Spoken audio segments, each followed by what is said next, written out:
ഇത്താത്ത ഈ ആഴ്ച എന്നോട് പറഞ്ഞത്, ഉസ്താദേ എന്റെ കല്യാണത്തിന് എന്റെ പുയ്യാപ്ല തന്ന മഹറിന്റെ മാലയടക്കം ഒരുത്തനെ വിശ്വസിച്ചു കൊണ്ടുപോയതാണ്. പുതിയാപ്ല പലപ്പോഴും ചോദിക്കും, ഞാൻ അതും ഇതൊക്കെ പറഞ്ഞ് ഇങ്ങനെ ഒപ്പിച്ചു നിൽക്കലാണ്. എന്റെ ഭർത്താവ് ഗൾഫിൽ നിന്ന് വരികയാണ്, ഞാൻ എവിടെ നിന്ന് എടുത്തു കൊടുക്കും ഉസ്താദ്? ഞാൻ ചോദിച്ചത്, എന്തേ ഇതാരെ കൊണ്ടുപോയി? കട്ടുകൊണ്ടുപോയതാണോ? അല്ല, എനിക്കൊരു പ്രേമം ഉണ്ടായിരുന്നു, ഇന്നാലിന്നാളുമായിട്ട് എനിക്ക് പ്രേമം ഉണ്ടായിരുന്നു. ഞാൻ ചോദിച്ചപ്പോ നിനക്ക് കെട്ടിയോനില്ലേ? ഉണ്ട് ഉസ്താദ്, എന്റെ കെട്ടിയോൻ ഗൾഫിലാണ്, ഭർത്താവ് ഗൾഫിലാണ്. അപ്പോഴാണ് എനിക്കൊരു പ്രേമബന്ധം വന്നത്. പ്രേമം അങ്ങ് കലശനായി, ഭയങ്കര സ്നേഹബന്ധമായി. എന്റെ ഭർത്താവ് എന്നോട് കാണിക്കാത്ത അത്ര സ്നേഹം അയാൾ എനിക്ക് തന്നു.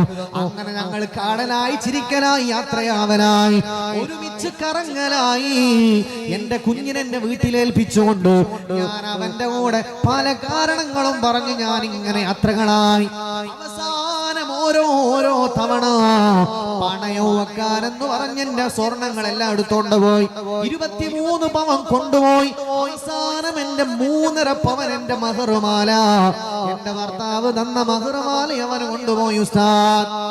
23.5 പവൻ സ്വർണ്ണാണ് കൊണ്ടുപോയത്.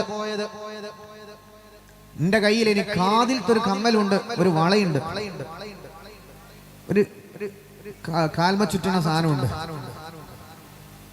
ബാക്കിയൊക്കെ കൊണ്ടുപോയി. ഞാൻ വലിയ ബേജാറിലാണ്. ഇങ്ങനത്തെ 100 കണക്കിന് വേദനിക്കുന്ന ആൾക്കാരുണ്ട്. ഒരുപാട് ഉമ്മമാരൊക്കെ ഇത് കേൾക്കുന്നവർ മനസ്സിലായിക്കോളും. നിങ്ങളെ കെട്ടിയോനല്ലാത്ത ഒരുത്തൻ നിങ്ങളോട് വല്ല സ്നേഹവും കാണിക്കുന്നുണ്ടെങ്കിൽ ഉറപ്പിച്ചോ, അതൊന്നെങ്കിൽ പൊന്ന് കണ്ടിട്ടേക്കും, അല്ലെങ്കിൽ നിങ്ങളെ ശരീരം കണ്ടിട്ട്. ലോകത്തൊരാൾക്കും ഒരു ഭർത്താവുള്ള ഒരു പെണ്ണിനെ പിന്നാലെ കൂടി എടുങ്ങാറാക്കുന്നവൻ ലോകത്ത് ഏറ്റവും വലിയ വഴി വെച്ച ആളാണ്. അത് മനസ്സിലാക്കാം. അത് ആത്മാർത്ഥമല്ല. ഇത് പ്രത്യേക എന്റെ സഹോദരിമാരൊക്കെ മനസ്സിലാക്കാം. കല്യാണം കഴിഞ്ഞാൽ പിന്നെ ഭാര്യനോട്, ഭർത്താവിനോട് ഒരു വിശ്വാസ്യതയും സ്നേഹവും കാണിക്കണം. അതിന്റെ മുമ്പ് കാണിക്കണമെന്നല്ല. കല്യാണം കഴിഞ്ഞ ഒരു വിശ്വാസത്തിന്റെ പേരിൽ ഒരുമിച്ച് ജീവിക്കുമ്പോൾ പിന്നെ പറ്റിക്കാൻ പാടില്ല. കഴിഞ്ഞ പ്രാവശ്യം ഞാൻ വന്നപ്പോൾ ആ വിഷയങ്ങളൊക്കെ വിശദമായിട്ട് ഞാൻ പറഞ്ഞു തന്നിട്ടുണ്ട്. വിവാഹം കഴിഞ്ഞാൽ പിന്നെ ഭാര്യനെ പറ്റിക്കാൻ പാടില്ല. വലിയ ദുരന്തങ്ങൾ ജീവിതത്തിലേക്ക് വരുന്നതാണ്. ഇത് വലിയ ഹദീസുകളും കാര്യങ്ങളും അങ്ങോട്ട് കിടക്കുന്നില്ല. വിവാഹം കഴിഞ്ഞിട്ട് ഒരു പുരുഷൻ ഭാര്യനെ സ്ഥിരമായിട്ട് പറ്റിക്കുന്നുണ്ട്. ഓളെ അറിഞ്ഞില്ലല്ലോ, മനസ്സിലായി. ഓളെ വീട്ടിലെത്തണതിന് മുമ്പ് ഞാൻ ഡിലീറ്റ് ആക്കി പറ്റിക്കാൻ തുടങ്ങിയിട്ട് 3 കൊല്ലായി. ഓളൊന്നും കണ്ടുപിടിച്ചിട്ടില്ല. ഓഫീസിലാണ്, ഡ്യൂട്ടി കഴിഞ്ഞ് വൈകുന്നേരം വീട്ടിൽ പോകാൻ അടുക്ക് ക്ലിയർ ചാറ്റ് അടിക്കും. ഇങ്ങനെ നമ്മൾ പറ്റിച്ചിട്ടുണ്ടെങ്കിൽ അള്ളാഹ് വെറുതെ വിടൂല. പ്രത്യേകം മനസ്സിലാക്കാം. ഞാൻ സാന്ദർഭികമായിട്ട് വന്നപ്പോ പറഞ്ഞു നേടും. അപ്പൊ ഇങ്ങനെ പല കോലത്തിൽ മനുഷ്യന്മാർക്ക് ടെൻഷൻ വരും. ധനനഷ്ടം. എത്ര ആളുകൾ ഇൻവെസ്റ്റ്മെന്റ് ഗൾഫിൽ നിന്ന് വരുന്നു, 10 ലക്ഷം കൊണ്ട് ഇൻവെസ്റ്റ് ചെയ്യുന്നു, ബും പോയി. പിന്നെന്ത് ചെയ്യും? ഇങ്ങനെ ടെൻഷനും പ്രയാസങ്ങളും എത്രയോ ആളുകൾ പറയുന്നുണ്ട്. അതല്ലാഹു പറഞ്ഞു, ധനനഷ്ടം അത് അല്ലാഹു തീരുമാനിച്ചതാണ്, ഉണ്ടാകും. പരീക്ഷിക്കാൻ സാധ്യതയുണ്ട്, പരീക്ഷിക്കുക തന്നെ ചെയ്യുന്ന പറഞ്ഞത്. നിങ്ങളെ ഏറ്റവും പ്രിയപ്പെട്ട ആളുകൾ മരണപ്പെട്ടു പോകുന്ന സിറ്റുവേഷൻ എത്ര ആൾക്ക് വരുന്നത്? നിങ്ങളുടെ ഒരുപാട് കൃഷിത്തോട്ടങ്ങൾ, നിങ്ങളുടെ ഫലങ്ങൾ, നിങ്ങൾ വരുമാനത്തിനും മറ്റും സംവിധാനിച്ചിട്ടുള്ള എത്രയെത്ര ഇടങ്ങൾ നഷ്ടപ്പെട്ടു പോകുന്നുണ്ട്. അങ്ങനെയൊക്കെ പരീക്ഷണം ഉണ്ടാകും.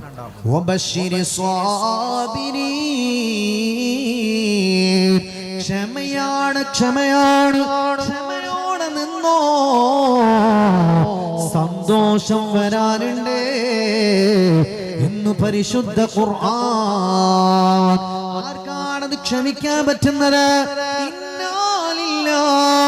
അല്ലാഹുവിന്റെ അടുത്തുനിന്ന് വന്നതാണ്, അല്ലാഹുവിന്റെ അടുത്തേക്ക് പോവാനുള്ളതാണ്.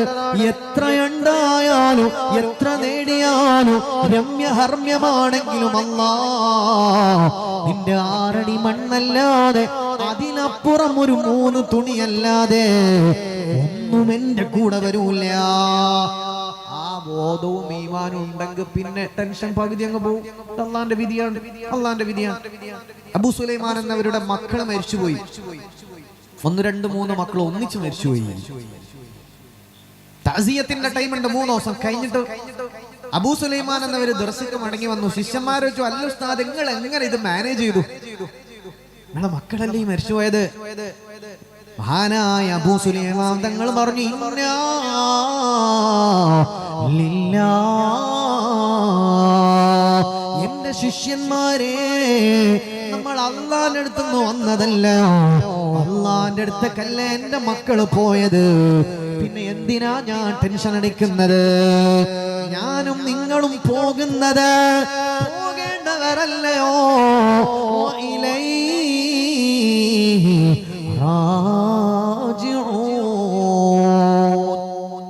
അള്ളാന്റെ അടുത്തേക്ക് പോകാനുള്ളതല്ലേ, ബേജാറായിട്ട് കാര്യമുണ്ടോ? ഈ ഒരു കോൺഫിഡൻസ് നമ്മുടെ കൽവിൽ ഉണ്ടാക്കണം. എല്ലാ വിഷമവും തീരും. നമ്മൾ വിചാരിക്കും കാലാകാലം അള്ള പരീക്ഷിക്കോ? ഇല്ല. അള്ളാന്റെ റസൂലിന് എന്തെല്ലാം പരീക്ഷണങ്ങൾ ഒന്ന് കഴിഞ്ഞ് തീരാത്ത മക്കം ഫത്ത് കാലഘട്ടം വരെ പരീക്ഷണ കഴിഞ്ഞില്ലേ? അവസാനം എല്ലാം കീഴടക്കിയില്ലേ? എല്ലാ നാടും കീഴടക്കിയില്ലേ? സന്തോഷിക്കേണ്ട ആളുകൾ മുഴുവനും ആളുകളിന്റെ കൂട്ടം കൂടിയിട്ട് ദീനിലേക്ക് വരുന്ന കാലം വന്നില്ലേ? ഭ്രാന്തനാണത്, മജ്നൂനാണത്, സാഹിറാണത് എന്ന് പറഞ്ഞിട്ട് ഒട്ടകത്തിന്റെ ചീഞ്ഞളിഞ്ഞ ദിവസങ്ങളോളം അറുത്ത് അല്ലേ ശവമായി കിടക്കുന്ന ഒട്ടകത്തിന്റെ ആ ബോട്ടി, ആ സാധനം കൊണ്ടുപോയിട്ട് റസൂലുള്ളാന്റെ മേനിയിലേക്ക് കൊണ്ടുപോയി സ്പർശിച്ചിട്ടുണ്ട്, ഹബീബിന്റെ ശരീരത്തിലേക്ക് ഇട്ടിട്ടുണ്ട്. അങ്ങനൊക്കെ എടുങ്ങാനാക്കി അവസാനം എല്ലാം അല്ലാഹു ഫതഹാക്കി കൊടുത്തില്ലേ? ഫതഹ് മക്ക. സുബ്ഹാനല്ലാഹ്. അപ്പൊ അല്ലാഹുവിൽ അചഞ്ചലമായ വിശ്വാസവും ബോധ്യവും നമുക്ക് ഉണ്ടാവണം. ടെൻഷനൊക്കെ കൊണ്ട് പമ്പ കൊടുക്കും. 3 അത്ഭുതം പറഞ്ഞു. 4-മത്തതിലേക്ക് വരികയാണ്. ബിസ്മില്ലാഹിർ റഹ്മാനിർ റഹീം.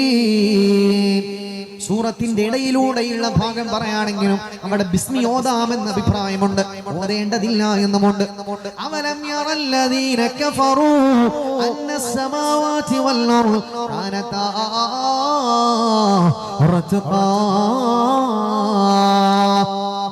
അല്ലാഹു പറയാണ്, നിങ്ങൾ ചിന്തിക്കുന്നില്ലയോ? നിങ്ങൾ മനസ്സിലാക്കുന്നില്ലയോ? നിങ്ങൾ നിഷേധിക്കുകയാണോ? നിങ്ങൾക്ക് എന്തേ ബോധം തെളിയാത്തത്? എത്ര മനോഹരമായ പ്രയോഗമാണ്. ഒരു വിഭാഗം ആളുകൾ കളവാക്കാണ്, ഒരു വിഭാഗം ആളുകൾ നിഷേധിക്കാണ്. മഹാത്ഭുതങ്ങൾ അല്ലാഹു പറഞ്ഞിട്ടും നിങ്ങൾക്കത് മനസ്സിലാകുന്നില്ലേ? നിങ്ങൾക്ക് തിരിയുന്നില്ലേ? അന്നസ്സമാവാതി വൽ അർള് കാനതാ റത്ഖാ ففتقناهما وجعلنا من الماء كل شيء حي أفلا يؤمنون. 4-മത്തെ മഹാത്ഭുതം. എത്ര അത്ഭുതങ്ങൾ, ആയിരങ്ങളല്ലേ ഇസ്ലാമിലേക്ക് വന്നത്. ഈ ഒരു അത്ഭുതം പഠിച്ചതിന് ശേഷം ആയിരക്കണക്കിന് അല്ലാഹു പറയാണ്, അന്നസ്സമാവാതി വൽ അർള്, ആകാശഭൂമികൾ, ഈ പ്രപഞ്ചമുണ്ടല്ലോ, അതിങ്ങനെ ഒരു പ്രപഞ്ചമായിരുന്നില്ല.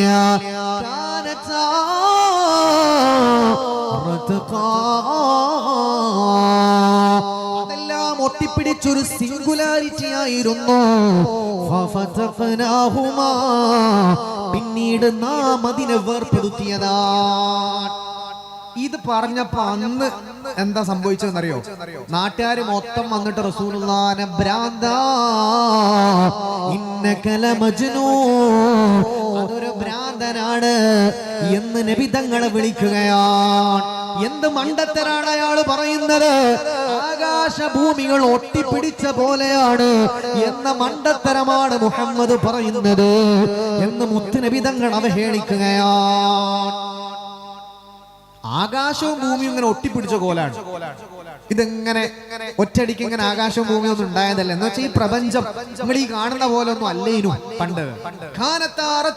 അത് പണ്ടേക്കും പണ്ട് അത് ഇങ്ങനെ ഒട്ടിപ്പിടിച്ച കോലത്തിൽ ഒരു സിംഗുലാരിറ്റി ആയിരുന്നു, ഒട്ടിക്കിടക്കുന്ന ഒരു സിംഗിൾ ഫോം ആയിരുന്നു.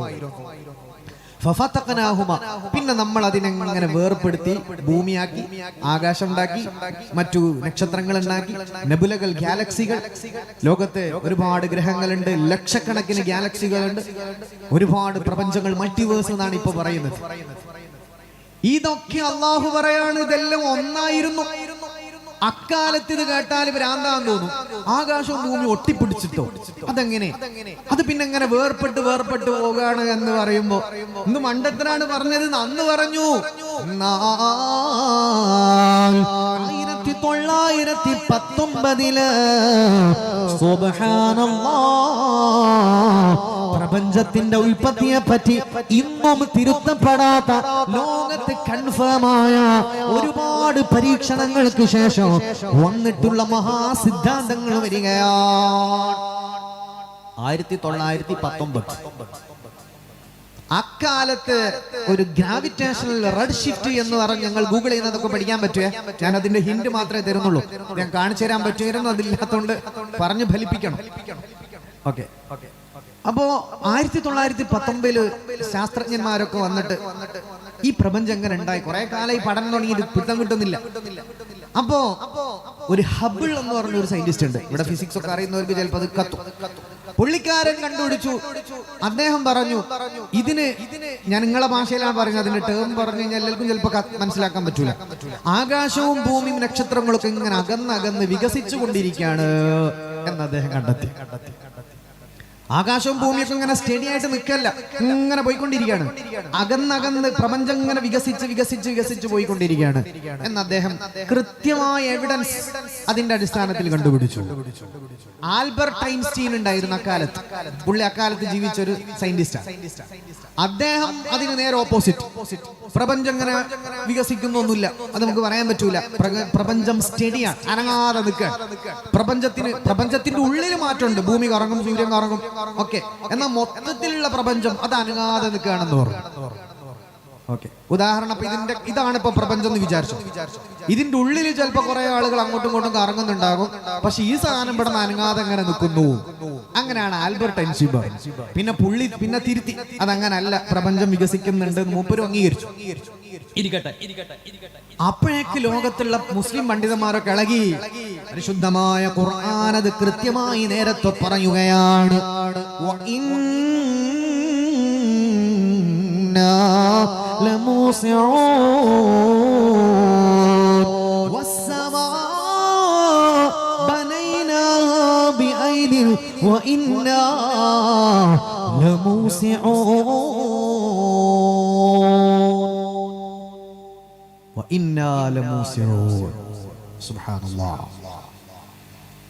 എന്നതിനർത്ഥം ആകാശങ്ങളെ, ഭൂമികളെ, ഈ പ്രപഞ്ചത്തെ നാം ഇങ്ങനെ വികസിപ്പിച്ചു കൊണ്ടിരിക്കുകയാണ്.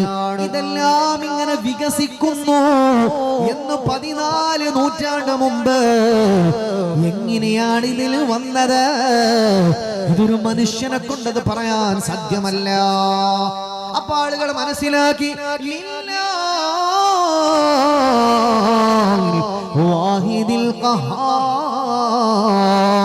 ഈ ഭൂമിയെയും ലോകത്തെ സൃഷ്ടിച്ച ഒരാൾക്കല്ലാതെ പറയാൻ പറ്റൂല എന്ന് മനസ്സിലാക്കുകയും ആളുകൾ ദീനിലേക്ക് വരികയാണ്.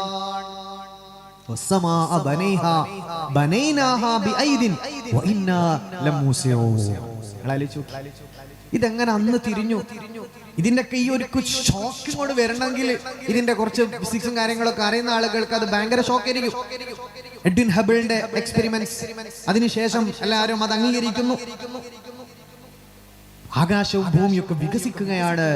വീട്ടിൽ പോയിട്ട് നിങ്ങൾ ഇന്ന് തന്നെ പോയിട്ട് എക്സ്പാൻഷൻ ഓഫ് യൂണിവേഴ്സ് എന്നടിച്ചു നോക്കിയാൽ നിങ്ങൾക്ക് ഇതെല്ലാം ഞാൻ പറഞ്ഞൊക്കെ കേൾക്കാൻ പറ്റും.